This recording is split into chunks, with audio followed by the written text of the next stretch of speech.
Hi there. Hi. Hi. I'm here with Jonathan Yudelman, professor of political theory at the University of Austin. Professor Yudelman was involved in an incident during his time at his previous university, Arizona State, wherein a confrontation between himself and a pro-Palestinian protester was caught on camera and subsequently went viral. We'll talk about why this incident captured the public's attention and what its meaning is. Professor Yudelman, welcome. Thank you. It's good to be here.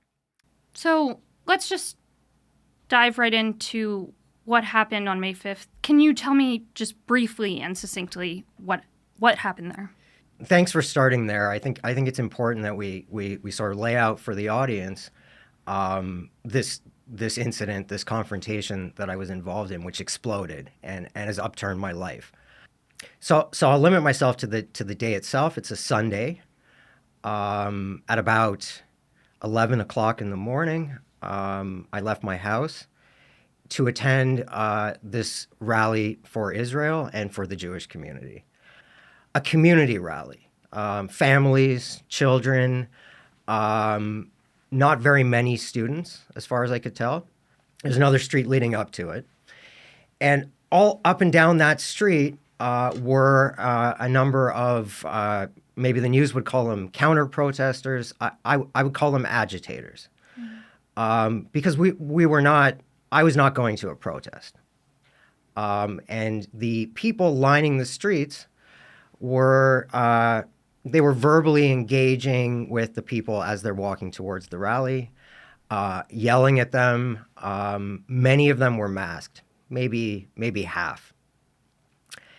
And this was not a happy encounter. They knew where I was going, and they yelled at me.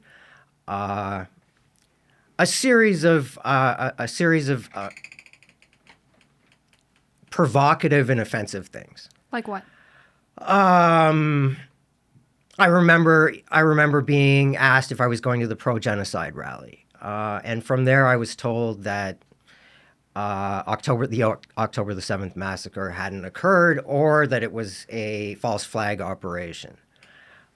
Because you understand, this rally that I was going to, its purpose was to lift the mood of a community that feels under threat. There was music, there were flags, and to have masked individuals approaching you as and families as well, not just me, and yelling these things. The masks were particularly disturbing and galling to me. Just so the audience understands, I'm 50 yards away from this rally, and I'm being yelled at and insulted, and given the impression in every way that they know how to do that I shouldn't be there and that the rest of us shouldn't be there. Mm. And as I continue up the street, I approach the traffic light. On the other side of the traffic light, that's where the rally is taking place. And there are two agitators together with someone from the rally who's come over and is engaging with them and talking to them. And I'm sort of passing by. And as I pass by, I call out over my shoulder something like, "What's with the masks?" Mm-hmm. And they respond by taunting me. So there's a taunt from the two of them. What's with the masks? You know? Oh, like they're mocking you. Yeah, mm-hmm. They taunt me, and this is the origin and genesis of the whole unfortunate situation. I lost my cool. I turned around and began to approach them. Just wanted to show them that this was not acceptable to me, and felt the need to do that.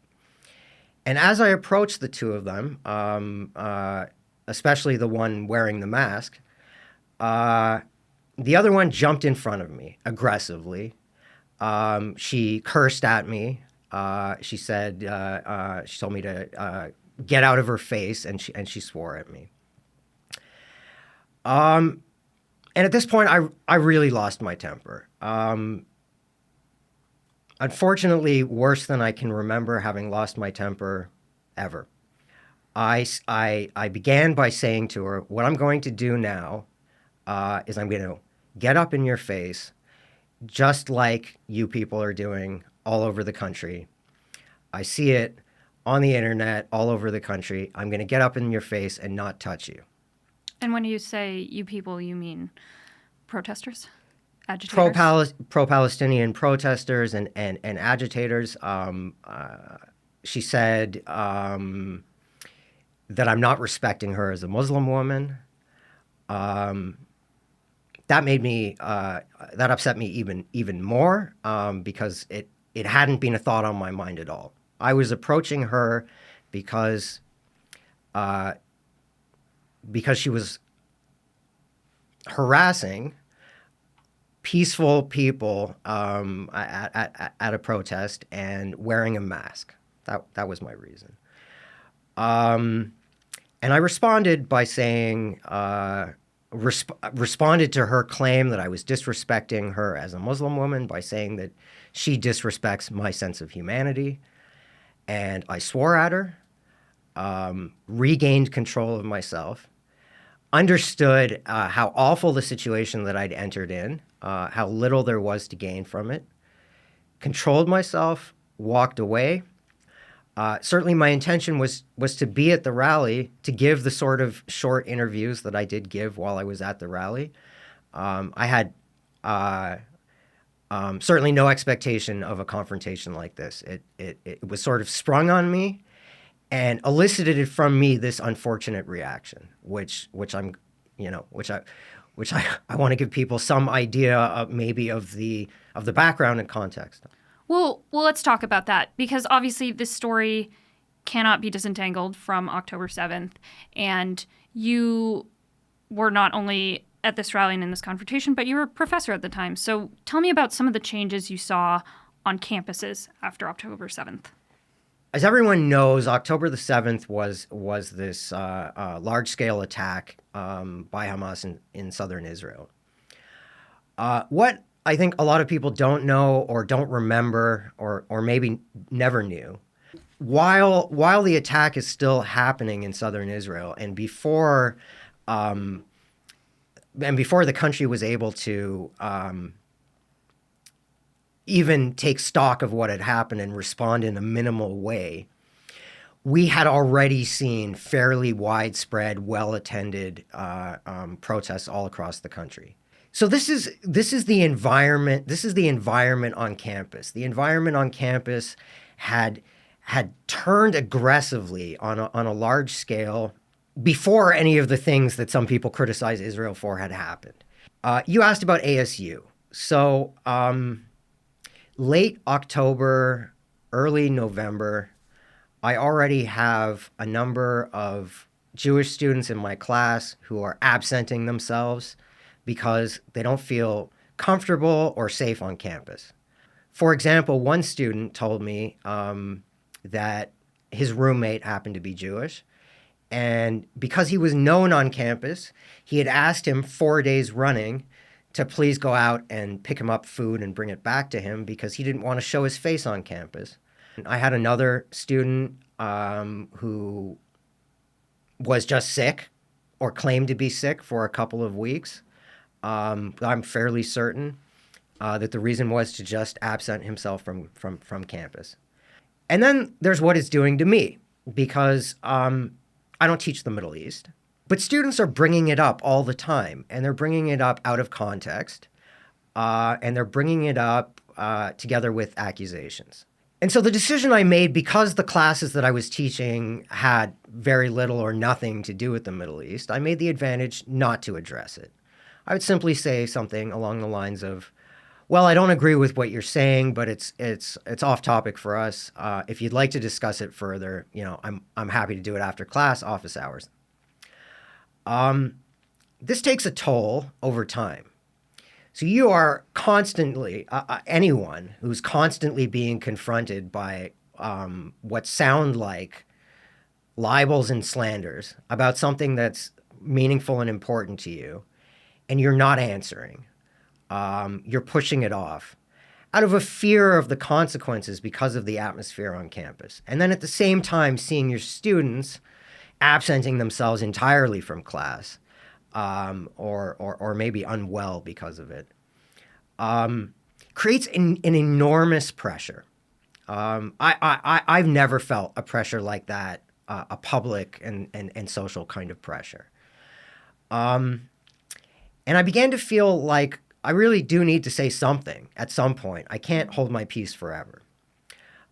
So in mid-November, I proposed to the department that we hold a panel discussion on the Gaza war and to some degree also the campus situation. And I think I point this out because I want the audience to understand that just because this is something that is important to me doesn't mean that I completely lose my temper and blow my top every time I disagree with someone, and not even if I disagree with someone that I think is pushing falsehoods. Even then, it doesn't. But this situation on campus lasted for months, and I believe is still ongoing. So the student government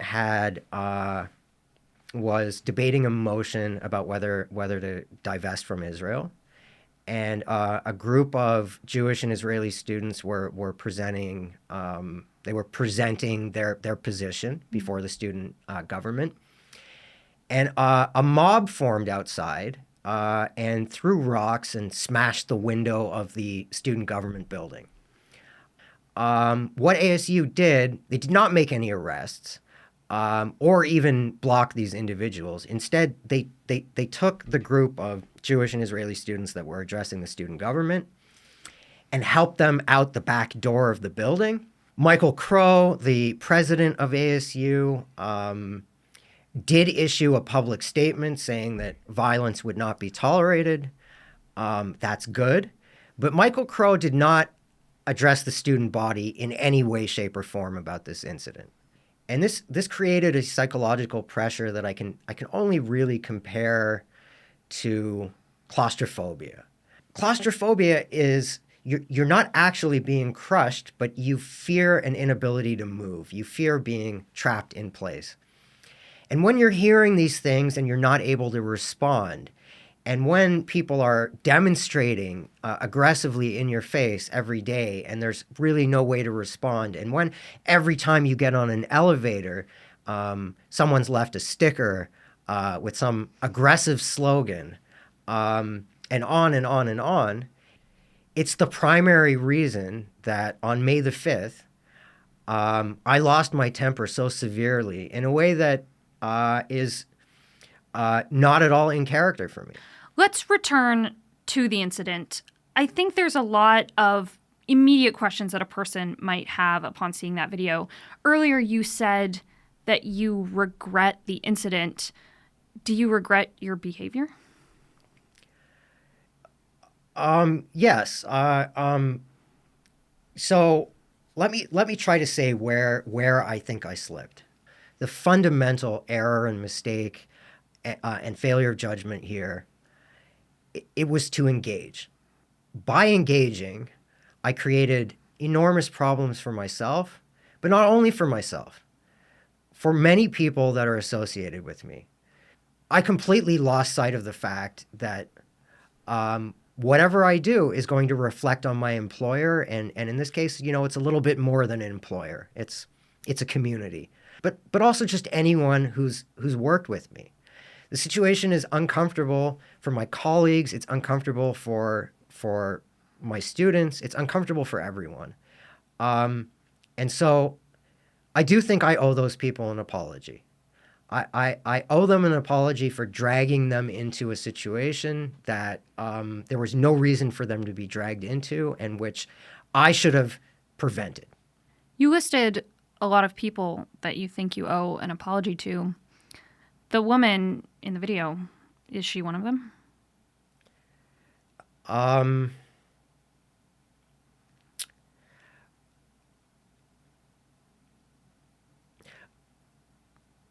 I regret that I confronted her, and I think that the way that I confronted her was it was of no benefit or value to me, my side, or to her or her side, and is therefore regrettable. And and something that anyone with a public character like a professor should not be doing. So I'll say that. I don't think that the reason that I regret engaging with her is because I think that there was nothing to engage with. Mm-hmm. I think that there was no possibility of a fruitful conversation. And so anything that I could have said would have been a mistake. And that's what I'll say about it. What would we feel if the situation were reversed, right? If you were to see this same sort of altercation with this incredible virality, but the ideologies were swapped, or the positionality in relation to this conflict was swapped, how would you feel about that person's ability to evaluate other views reasonably in the classroom? Part of what's so difficult about this situation is that the reversed positionality, that is to say, a Jewish or pro-Israel student being accosted, by someone on the other side. How do I feel about it? I feel that it's happening dozens of times a day, and that there is no response to it. Which is not to say that the people who saw the video of me wouldn't have also been shocked and horrified by seeing one of the videos of, a Jewish student being barred from campus. Probably they would be, but no one is showing them those videos. So you're asking, what do I think about the situation being reversed? It is reversed, and what happens is nothing, almost always.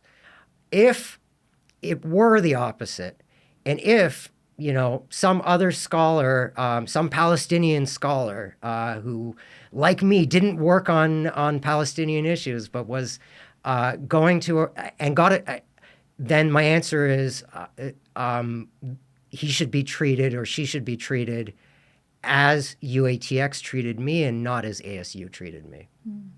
I think that's fair to say, in the sense that, obviously any person can be pushed to their limit and can react in ways when they are pushed to do so.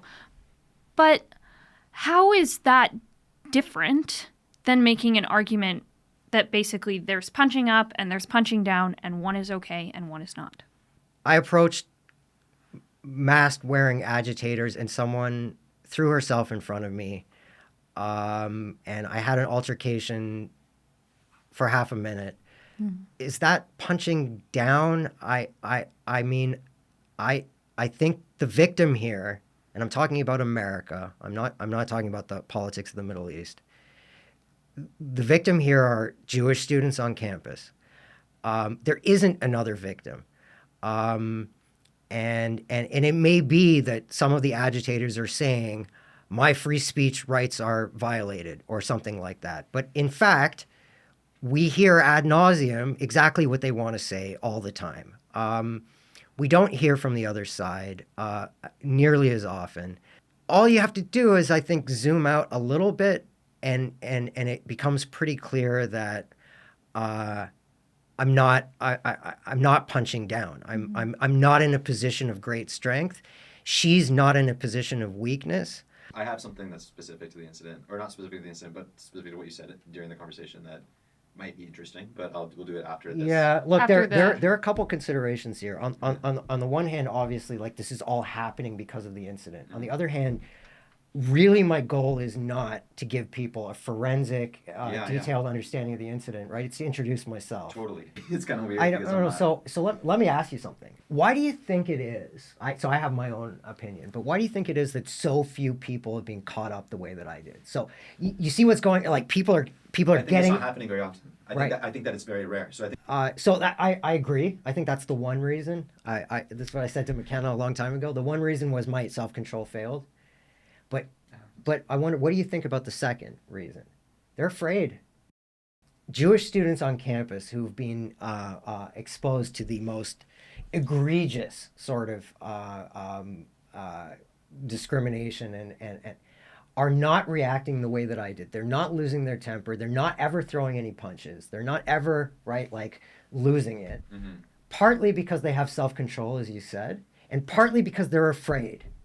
And it's not physical fear. It's all of this is happening. I didn't mention, It's but social fear. social fear. It's fear of, right, like the entire world coming down on you. All of the social incentives and all of the social structures are designed in a way where if you disagree, you are ostracized. I get it. That makes perfect sense. Exactly. Yeah, And that's what the anger did. The anger just it reached the point where it removed that inhibition for me, because I felt like the situation is humiliating. Yeah. You can tell kids sticks and stones will break your bones, but words will never hurt you. But a kid who is forced to hear, I don't know, his mother insulted day in, day out, every day of his life, is either going to stand up for himself and do something and extricate him from that situation, or eventually some damage is going to be done to his personality, right? That's not my situation. I got lots of places I can withdraw to, but I felt that I was not just representing myself. I felt like I did this for the people at the rally and for my students and not for myself. Okay, I failed. I mean, I didn't advance the cause. I didn't protect the rally. I didn't make their lies apparent. All of that is clear. You swung and you missed. I swung and I missed, but I can only blame myself so much for this swing. But I think that's pretty interesting. If you guys were to take that conversation there, you have a lot to say about it, and it's not. I don't like. There's no negative to talking about fear. Fear is a really important emotion, right? Fear and as you say, the humiliation, right? There's this is what they're trying to do. They're trying to make us look stupid and weak and it's just and the thing is I don't have like anger toward you. I'm just like, damn, that sucks. That's a bummer. I get it and I understand because I've also felt riled up in moments and like yeah. I have my own stories that are tangential, but like some of them, so I get it. But it's just like, dang, they succeeded with their trap. Yeah. Anyway, I don't know. It's interesting, isn't it, that this is about as good as I can get from Jewish people. But among the non-Jewish people, there are people that think that, good on you. Yeah. This is so great. Yeah. If it helps, some of the students think that what you did was pretty cool. So I'll have to dampen their enthusiasm. Because we don't want to extinguish enthusiasm. Of course not. We would never do that. I just have one more question for you, but it's the important one. So I think that, for better or worse, this video is the first impression that many of your students have of you now. So what is the impression that they should have of you? What are you like in the classroom? What am I like in the classroom? I don't know how to answer that at all. My students seem to like me, at least some of them. What I would say to my future students at UATX is, I'm coming to UATX with really enormous excitement about what we have here, the people above all, and what we can build. And this is why I came here. I came here because I thought that the quality of student would be much, much higher than I could find pretty much anywhere else. And I absolutely mean to include the Ivy Leagues. And so I have excitement. I'm excited to get in the classroom. I'm excited for my life to normalize. And, instead of maybe trying to anticipate how they'll like it, maybe I'll just hope that they're also a little bit excited and that, that they come with an open mind and that they like what they see.